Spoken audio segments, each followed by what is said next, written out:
In 1968, a therapist named Stephen Karpman came up with a helpful map or a concept or a picture of destructive interactions which seem to happen in many conflict situations. I encountered Karpman's helpful model for understanding conflict at my recent Church of Christ conference in Perth. Before we look at his model, I want to set up a little Christian context. You see, Christians know that the three core temptations of mankind are money and sex and power. And the lust for power is the core of all the temptations we face. And we know that if we've not placed our search for power in the hands of God, if you are not trusting in God's power for salvation, for your daily bread, for the way to love, then you will be continually searching for enough power in all areas of your life. And when it comes to relationships, you'll be searching for enough power there as well.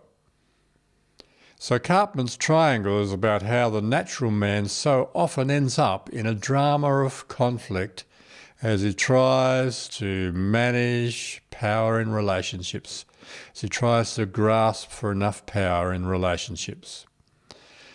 And this guy, Karpman, observed that there are three distinct roles which people seem to take on which fuel conflict. They've learnt from their upbringing often how to take on these three roles, and they usually seem to have a default or a favourite role which they often start with, although they may fluctuate between the different roles at different points of the conflict. So often in families also one person will take up a particular role and the others will take up another of the roles in order to balance the system. Children learn in their family system how to be strong in one role, and they usually carry that way of contributing to drama on into their working and their adult life. So here we see the drama triangle as observed by Stephen Karpman. So firstly, we have a rescuer or a hero role. Then there's a persecutor or villain role, and the third one is a victim role. Let's consider firstly the rescuer or hero. Now this is a classic enabler, and the rescuer feels guilty if they don't go to the rescue. And yet the rescuing has negative effects. It keeps the victim dependent, and it gives the victim permission to fail. The rewards derived from this rescue role are that the focus is taken off the rescuer. And when they're focusing their energy on someone else, it enables them to ignore their own anxiety and their own issues.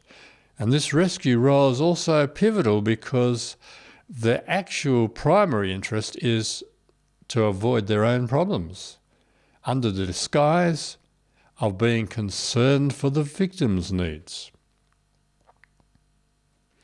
The persecutor or the villain insists, it's all your fault. And the persecutor is controlling and blaming, is critical, is oppressive, is angry, is authoritarian, rigid and superior. Well, that's just another way of ignoring their own anxiety and issues, another way of avoiding their own problems by saying, it's not me, someone or something else. That's the real problem. And the third role is the victim, whose stance is, poor me.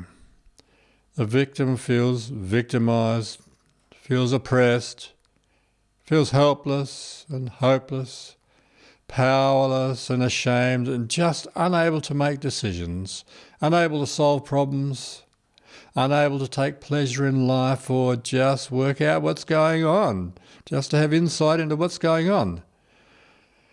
And the victim, if not being persecuted, will seek out a persecutor and will seek out a rescuer who will save the day, but also perpetuate the victim's negative feelings.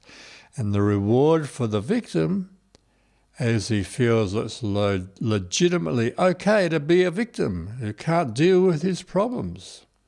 It's okay for me not to face my problems. Well, how about we pause for a moment here in the video and discuss these roles for a while in order to understand them. I don't want you to evaluate whether they're right or wrong, good or bad. Just describe in your own words what you think these roles are.